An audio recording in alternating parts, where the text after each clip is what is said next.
تماشاخانه نمایش می‌دهد. خب سلام و عرض ادب دارم خدمت همه حضار گرامی و همه عزیزانی که ما رو میبینن و میشنون از طرف انجمن مدیریت ارتباط با مشتریان در سازمان نظام صنفی رایانه‌ای کمیسیون CRM در خدمت عزیزان هستیم. من یه معرفی اول داشته باشم از عزیزان حاضر در پنل. اول خودم رو بگم، من حسام اسدی هستم، مدیر عامل شرکت سامانه‌های مدیریت از اعضای کمیسیون مدیریت ارتباط با مشتریان. در خدمت امروز علی زمانپور عزیز هستیم، مدیر عامل شرکت پیام گستر، ماهان صادقیانفر عزیز، مدیر عامل شرکت کیان پرداز هوشمند و بیژن منی عزیز، مدیر عامل شرکت هورماه و پنلی رو با موضوع واکاوی دلایل رشد حوزه CRM برگزار می‌کنیم. در ابتدای کار لازم می‌دونم یه مقدمه‌ای رو خدمتتون عرض بکنم. در حوزه نرم افزارهای سازمانی، شاخه‌های مختلفی که در این حوزه کار می‌کنن و رشد می‌کنن، حوزه‌ای به نام مدیریت ارتباط با مشتریان یا Customer Relationship Management یا همون CRM وجود داره که در سالیان گذشته این حوزه به نسبت سایر حوزه نرم افزارهای سازمانی رشد بیشتری رو تونسته تجربه بکنه. به گونه‌ای که از سال 2017 به بعد اندازه بازار سیستم‌های مدیریت ارتباط با مشتریان به بزرگترین اندازه بازار نرم افزارهای سازمانی تبدیل شده و از اندازه بازار نرم افزارهای قدیمی و مطرحی مثل ERP تونسته پیشی بگیره و بیشتر بشه. یکی از نکات مهم وجود داره اینه که این ترند که اتفاق افتاده در رابطه با CRM به صورت متوسط 13% رشد سالیانه رو داره نشون میده و از این 13% رشد سالیانه‌ای که انجام میشه به نسبت GDP در حقیقت کشورهای روز دنیا چیزی حدود 0.2% از کل GDP کشوری مثل آمریکا رو تشکیل داده. وقتی که به کشورهای در حال توسعه مراجعه میکنیم این نسبت چیزی حدود 1/20 هست و داره این ترند رو تجربه میکنه، ولی این روند رو به رشدی که در دنیا وجود داره و اندازه بازار داره رشد میکنه که به تناسب در حقیقت بازار رقابتی و فضای رقابتی که وجود داره خیلی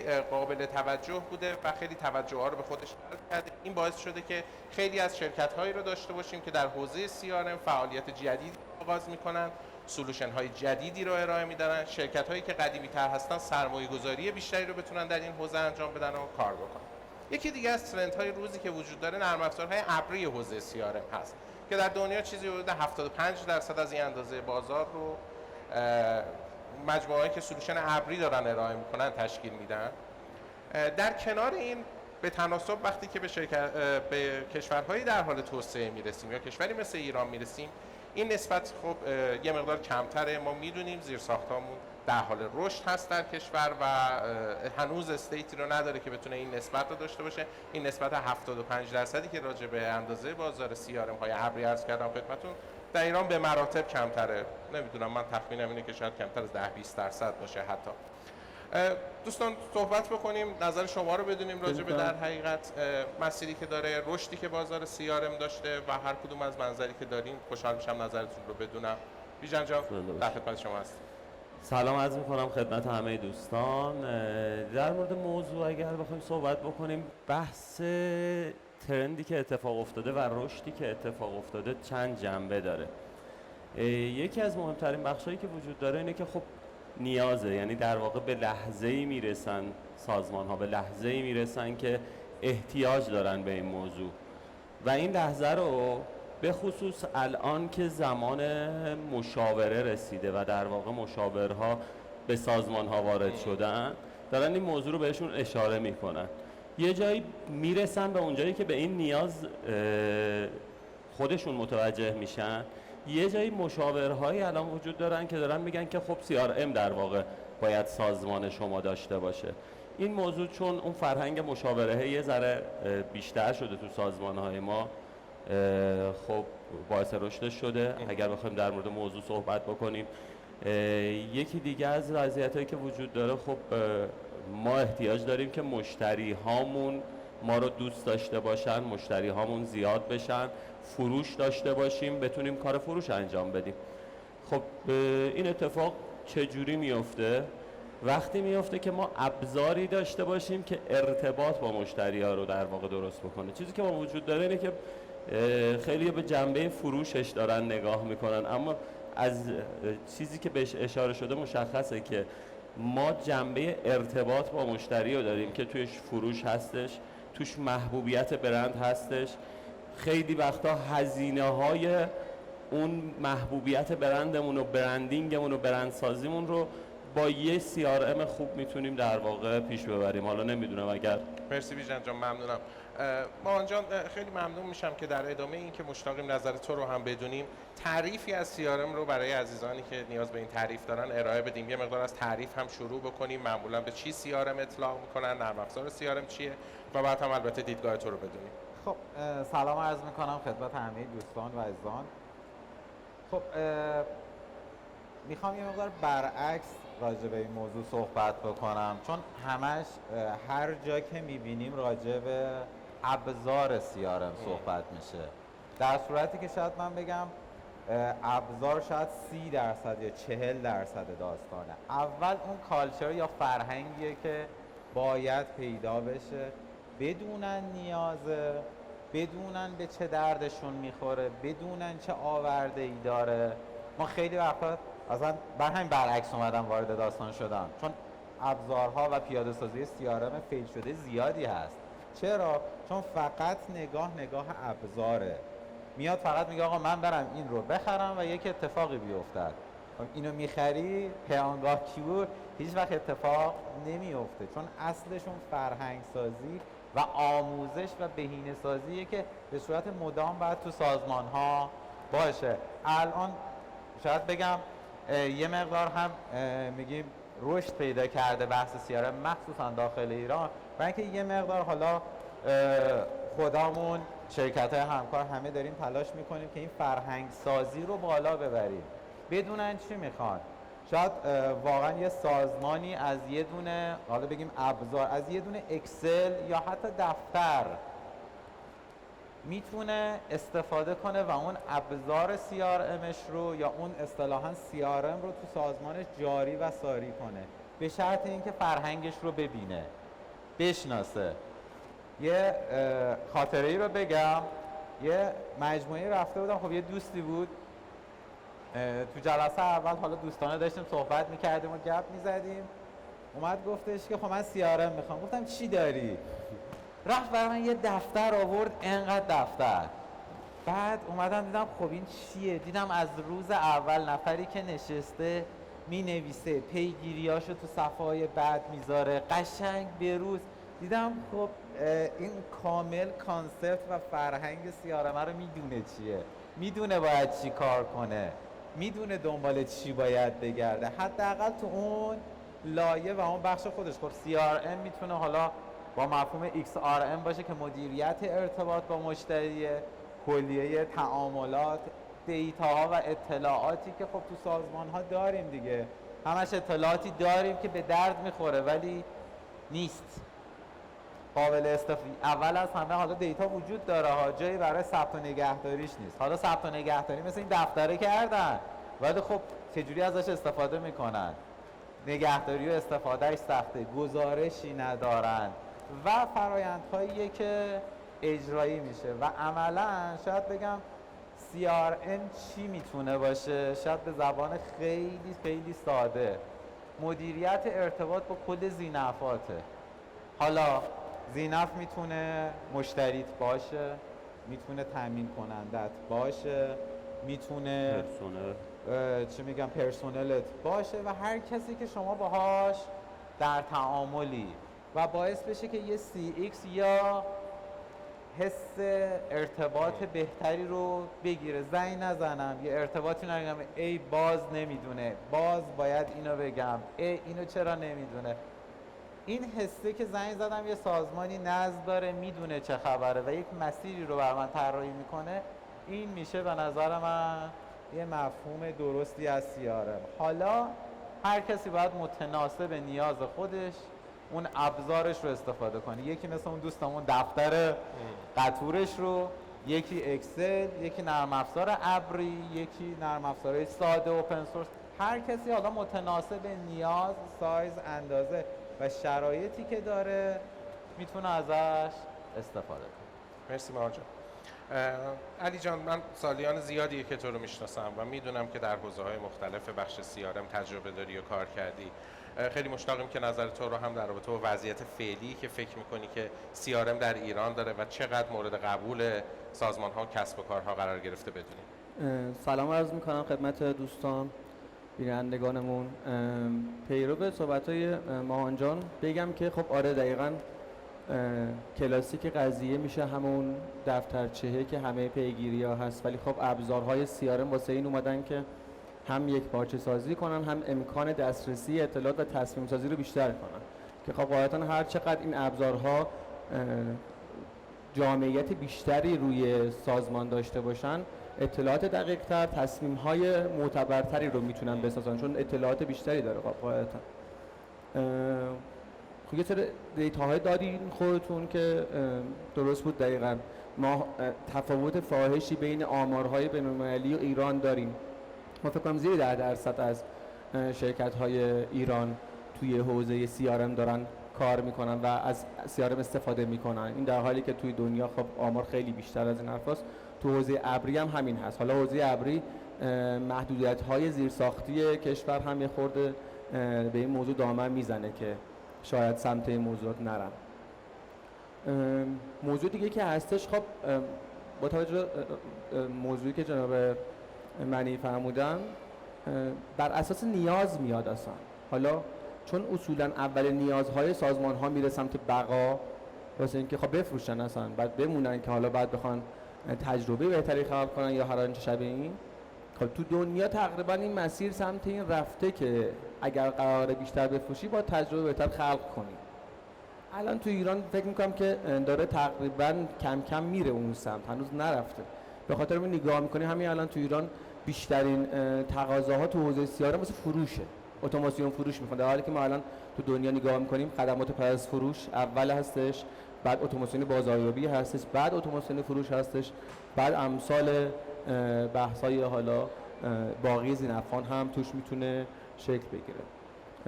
به همین دلیل به نظرم میاد که بازیگرهایی که الان ما تو صنعت ایران داریم، خب همونطور که ما از 13-14 سال پیش داریم روی این حوزه کار میکنیم، باید کمک کنیم به سازمان‌ها که این مفاهیم رو بیشتر بدونن و فقط فوکسشون روی حوزه فروش فقط نباشه، چیزهای دیگر رو هم ببینن، به خلق تجربه مشتری فکر کنن، بحث کاستمر ریتنشن رو بتونن ببرن بالاتر.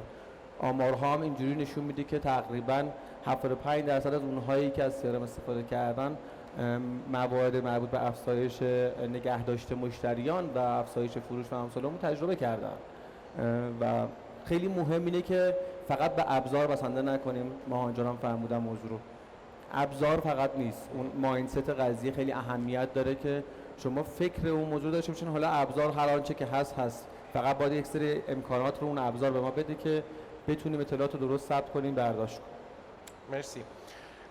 حالا برای اینکه مقدار نظم رو هم بزنیم و روال خطی نخواهیم جلو بریم، ماهان جان، من همیشه دیدم که در حقیقت دغدغه فرهنگی CRM و میزان پذیرش این قضیه در سازمان‌های مختلف و اینکه نوع نگاه مشتری محور بتونه به نوعی حاکم بشه به جای نوع نگاه منبع محوری که به نوعی ما در کسب و کارهامون داریم، یکی از دغدغه‌هاییه که معمولاً کسایی که در حوزه CRM دارن کار میکنن با این قضیه رو به روان و یکی از چالش‌های اصلیشونه وقتی که به سازمان میرن که اتفاقاً بتونن مشتری رو به عنوان یکی از منابع اصلی هر کسب و کاری به رسمیت بشناسن، اندازه‌گیری بکنن، ارزش این مشتری رو اندازه‌گیری بکنن و بتونن رودمپی رو برای این موضوع طراحی بکنن. چون میدونم که تو خیلی دغدغه در حقیقت استقرار فرهنگ CRM را همیشه داشتی و راجع به این قضیه صحبت می‌کردی. ممنون میشم که راجع به این هم یه گریزی بزنی و صحبتی داشته باشی. خب نگاه کنید، مرسی از توضیحات حسن جان. اگه بخوام یه مقدار باز دوباره برمیگردم به همون موضوع قبلی، خب ما سازمان هامون واقعی اگر بخوایم ببینیم با نگاه های مختلف میان سمت ابزار یا میان سمت CRM. یه سریاشون خب یا یه دوره‌ای رفتن یه چیزی یاد گرفتن، یه اسمی شنیدن میان سمتش. یه سری ها اصطلاحاً یه دردی رو حس کردن ولی نمیدونن چجوری باید حلش کنن. یه سری ها شاید بگم آخر هفته مهمونی بودن، با جناقش گفته من CRM دارم، اینه گفته اه خوبه پس منم برم یه CRM بگیرم داشته باشم و واقعا نمیدونه چیه. و خب مسئله ای که هست ما باید روی آموزشه و اصطلاحا مشاوره کار کنیم. نگاه چند تا استپ داره برای اینکه برسیم به همون آیتمی که شما فرمودین. ما بحث آموزش رو داریم که دائم باید باشه، چه سازمان چه مدیران سازمان.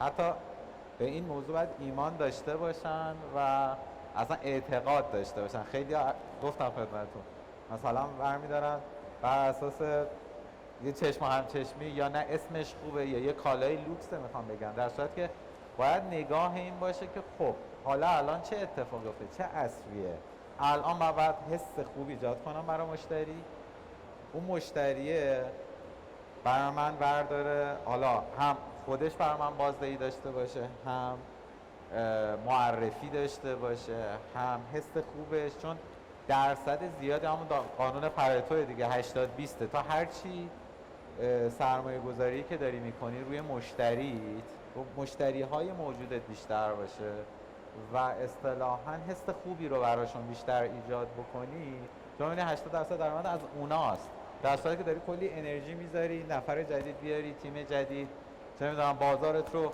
گسترش بدی، بعد میبینی خب 20% درآمدت از اونهاست. واسه همین همه دنبال مشتری جدیدن، جای اینکه بیان حس همون مشتری که دارن رو خوب کنن، بیان اون حسه رو بهتر کنن. اینها هم واقعا با اصطلاحاً چی میگن تعامل خوب، ارتباط خوب، تحلیل مشتری، غیر از اینها تو نمیتونی همچین چیز در بیاری. مرسی، ممنونم. بیژن جان، میدونم که در کنار بحث CRM حوزه اصلی تخصصی تو بحث خدمات پس از فروش هم هست و در این حوزه خیلی در حقیقت تجربه داری و همیشه این دو حوزه پیوند خیلی عمیقی رو با هم دیگه داشته. یعنی ما نمیتونیم به بحث CRM اشاره بکنیم، بازاریابی، فروش، خدمات پس از فروش، کانال‌های ارتباطی، به این موارد نپردازیم. با توجه به حوزه تخصصی که داری، یه گریزی هم داشته باشیم به ترندهای روز دنیایی که وجود داره، وضعیت فعلی که ما داریم در کسب و کارهامون، چه نیازمندی‌های امروز وجود داره و فکر می‌کنی که این به چه سمتی حرکت می‌کنه با نگاه ویژه به همون بحث خدمات پس از فروش. زنده باد. ببین اسام یه صحبتمو وام بگیرم از صحبت زمانپور و آقای صادقی. در واقع در مورد همین فرهنگ CRM من میخوام این جمله رو کامل بکنم که در واقع CRM نیاز به فرهنگ اولیه برای راه اندازیش داره، اما در کنارش CRM فرهنگ سازه. من خودم بارها در واقع کارهایی رو که خودم انجام میدادم برای اینکه بتونن پرسنلم انجام بدن توی روز به روز بهشون آموزش میدادم، اما خب وقتی از CRM میشه استفاده کرد الان دیگه توی رویدادها میبینن و استفاده میکنن. توی حوزه خدمات پس از فروش ما روزگاری داشتیم که خدمات پس از فروش هزینه بود. یعنی در واقع شرکت ها میگفتن که اصلا ببین روزی هم که وارد اصلا این حوزه شدیم وحشتناک بود. طرف میگفت آقا من دارم تعمیر میکنم واسه مردم، خدمات پس از فروش بدم، بیام پول بدم نرم افزارم بخرم. یعنی در واقع خدمات پس از فروش رو هزینه میشناختن و الان اتفاقا همون گزارش هایی که از CRM گرفتن، همون کارهایی که در واقع توی این حوزه انجام داده شده و همون افرادی که بهشون آموزش دادن به سازمان ها این فرهنگ رو القا کردن که خدمات پس از فروش در واقع هزینه نیستش و توی ایران هم الان به خدمات پس از فروش همینطور که میبینین دارن اهمیت ویژه‌ای میدن. خب در کنارش این باعث میشه که بازار CRM و بازار نرم افزارهای اختصاصی خدمات پس از فروش بزرگتر بشه، یعنی همکاران ما بیان توی این حوزه، ازشون در واقع دعوت میکنم که این حوزه رو پیش بگیرن و در کنارش هم باعث میشه که خدمات پس از فروش بهتری به مردم داده بشه. یکی از بحثایی که وجود داره توی CRM اینه که ما مدیرای شرکت‌های CRM یه ذره خودمون تعریف کنیم. ما مدیرای شرکت‌های CRM در واقع فقط به فکر مشتریان خودمون نیستیم، ما به فکر مشتریانمونیم و این موضوع در واقع باعث شده که الان به عنوان حالا کسایی که میتونن رقیب هم باشن در کنار هم باشیم و خب همینطور که میدونیم هر 4 تامون هم عضو یک کمیسیون تخصصی هستیم و امیدواریم که دوستان دیگه هم در این حوزه به ما اضافه بشن و بتونیم این کار رو ادامه بدیم. این در واقع چیزیه که فکر میکنم شما بهتر از من بتونین توضیح بدین و دعوت بکنین و این بچه‌ها رو هم جمع بکنین. آره خیلی ممنونم بیژن جان. من اتفاقا گذاشته بودم انتهای صحبتمون به این قضیه حتما بپردازم که تو لطف کردی خیلی بهتر از من به این موضوع پرداختی و حتما در حقیقت حالا که بحثش باز شد کمیسیون CRM سازمان نظام صنفی رایانه استان تهران کمیسیونی هست که به واسطه رشدی که این حوزه داشته تشکیل شده. چیزی حدود 1 سال از فعالیت میگذره. شرکت‌های بزرگ و خوشنام این حوزه در حقیقت کنار هم جمع شدن و داریم سعی می‌کنیم که نقش آفرینی بکنیم و به کمک همدیگه این بازار رو به شکل درستی معرفی بکنیم و گامی رو در جهت رشد این بازار برداریم. از همین طریق دعوت میکنم از سایر عزیزانی که در این حوزه فعال هستند، همه شرکت‌هایی که فعال هستند، همه اشخاصی که در این حوزه علاقه‌مند هستند و فعال هستند، از طریق سایت نظام صنفی رایانه استان تهران با کمیسیون CRM ارتباط بگیرن. ما سخت مشتاق اینیم که همه این عزیزان رو اونجا داشته باشیم و بتونیم از این سایتشون استفاده بکنیم و از توانمندی‌هاشون استفاده بکنیم و معرفی بهتری و توسعه بهتر و اصولی‌تری رو بتونیم در کنار هم دیگه رقم بزنیم. علی جان، آینده این مسیر رو در ایران چطور می‌بینی؟ فکر می‌کنی 5 سال دیگه چه اتفاقایی میفته یا توی این بازه چه ترندهای جدیدی رو می‌بینیم؟ مثلا بلوغ این حوزه به کدوم سمت حرکت می‌کنه؟ عرض کنم خدمتتون فکر می‌کنم که خب پای در مورد رشد جهانی خود CRM صحبت کرده. اتفاقا آره یه ترند نمایی هم تقریبا داره و هر سال افزایش بیشتری هم روی این موضوع داره. تو ایران هم فکر میکنم که تقریبا با توجه بلوغ سطح شرکت ها توی حوزه خلق ارزش برای مشتریان به این سمت میرن ناخودآگاه و از نرم افزارهای تیپیکی که در سازمان ها وجود داشت به عنوان الزام قضیه حسابداری و اینها که مجبور بودن فقط داشته باشن، کم کم دارن سمت این موضوع کوچ میکنن که باید الزامات خلق ارزش واسه مشتریه، نه حالا الزام مالیات و غیره و غیره. وگرنه شرکت اصلا باقی نمیمونه که بخواد اصلا حالا صورت وضعیتی به در یا هر شبیه. و فکر میکنم که حالا خود فیچرهایی که توی نرم افزارها ماها داریم تولید میکنیم سمت سوامون این تیپیه که حداقل یا داریم امکانات تو وسعت سازمان ها زیاد میکنیم، یعنی نه فقط توی حوزه های فروش و غیره، داریم هی پهن‌تر میکنیم، مجموعه امکانات میدهیم، یا اینکه با ترندهای روز دنیا همراه میشیم سمت AI و موارد هوش مصنوعی و این موارد این تیپی میریم. چرا ما تو ایران اون کار اول رو هم میکنیم تو دنیا نمیکنیم؟ تو ایران یه مسئله‌ای داریم، واقعیتش اکوسیستم کلا فناوری یه مشکلی داریم ما که هممون باهاش دست و پنجه نرم میکنیم. همراهایی که اینجا توی این اکوسیستم داریم با همدیگه خوب کار نمیکنن. امیدوارم که بتونیم اینو بهتر کنیم. باعث این میشه که اگه ما بخوایم یک سولوشن رو به یک سازمان ارائه بدیم، من نتونم یک سولوشن رو بدم شما بغل من مکمل من یک سولوشن دیگه با هم دیگه همکاری کنیم.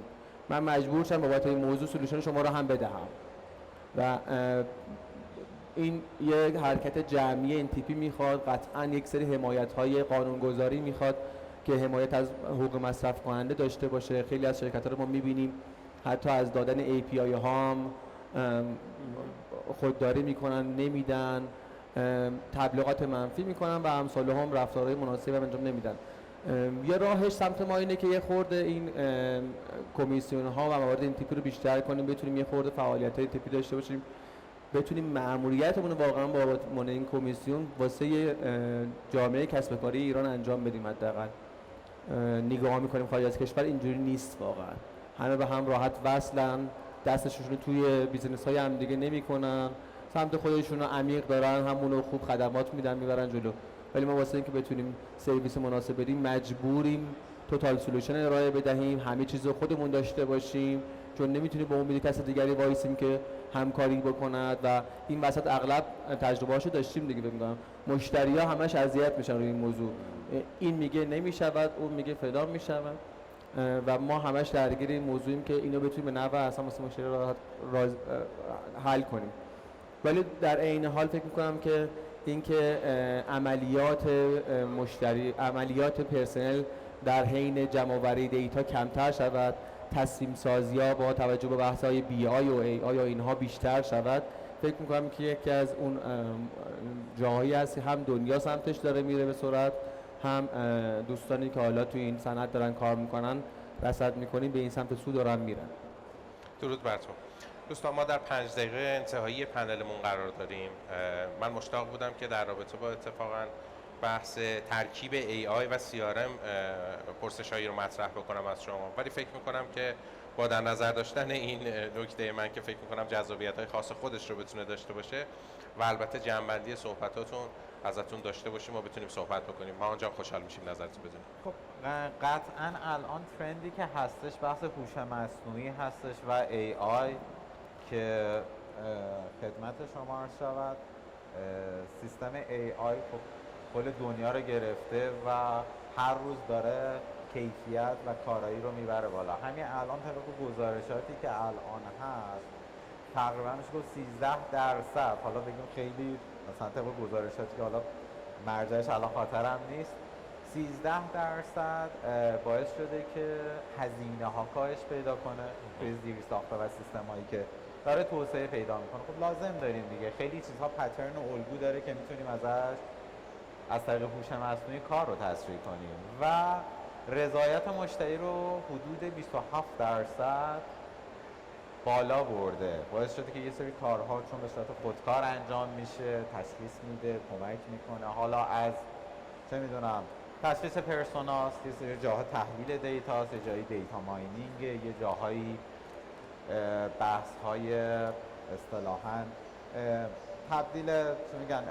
تصویر به متن، کال سنترهای هوشمنده. بخوایم ترکیب اینها رو بگیریم که هنوز واقعا توی دنیای عملیاتی، حالا تو محیط‌های ریسرچ شاید واقعا خوب رفتن جلو، ولی تو محیط عملیاتی و پرکتیکال هنوز جا دارن، خیلی جا دارن.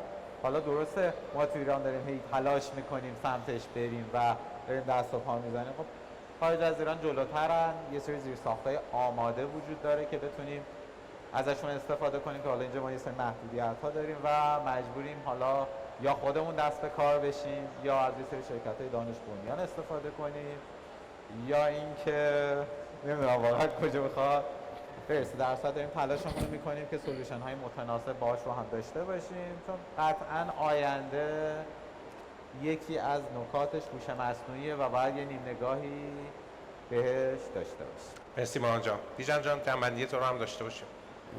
من اگر بخوایم با همون موضوع در واقع نگاهی به آینده بریم جلو، خب مشخصاً مثل همه موارد دیگه ما هم باید از تکنولوژی‌های جدید استفاده کنیم. تو حوزه فنیش میشه هوش مصنوعی و بقیه مواردی که وجود داره.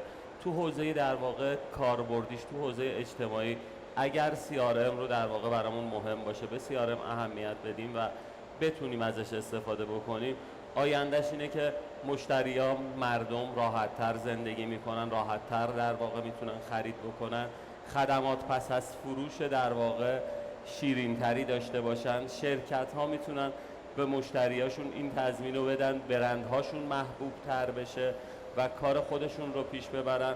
و حالا با توجه به صحبت‌های علی در واقع این موضوع به اون همکاری و هماهنگی احتیاج داره. ممنون از دعوت شما به عنوان رئیس این کمیسیون در واقع و کمک گرفتن نه تنها دوستانی که تو حوزه CRM هستن، تمامی دوستانی که حوزه نرم افزار و سخت افزار و حتی در واقع افرادی که دارن تو این کشور کار میکنن، کسب و کار دارن، یه گوشه به CRM در واقع برخورد میکنن.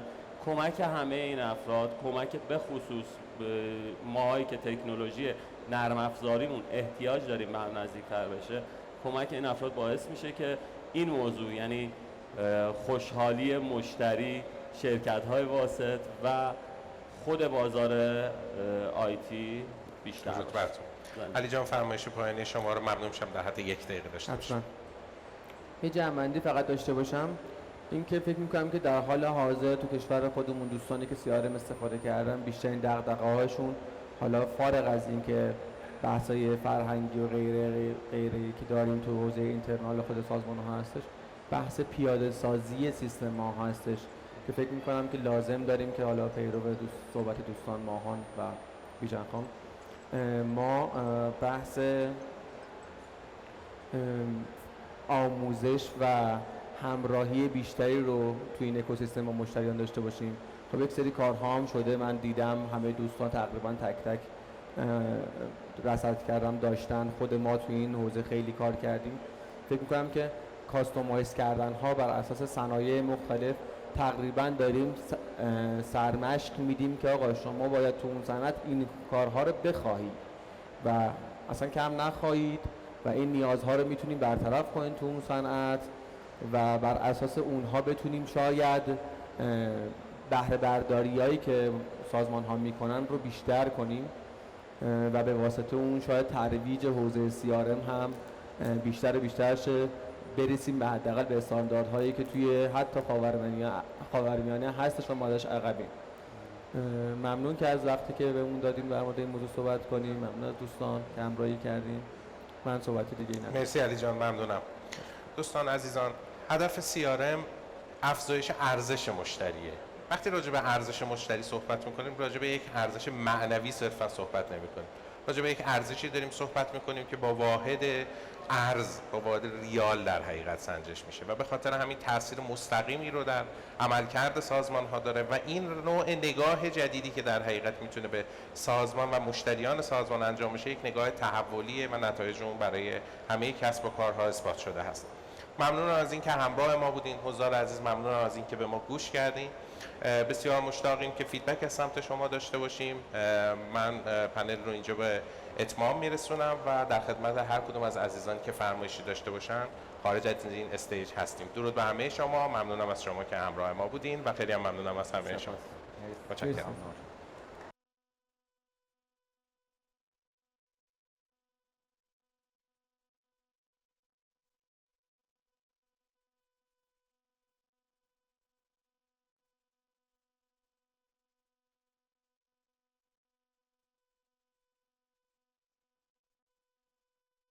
هدف بگیرید آقا.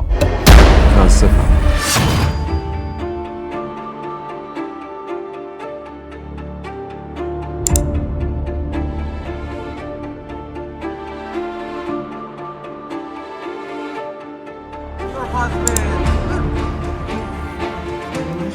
سیدا میشه یه نگاه میکنیم ببینید تو ماشینی.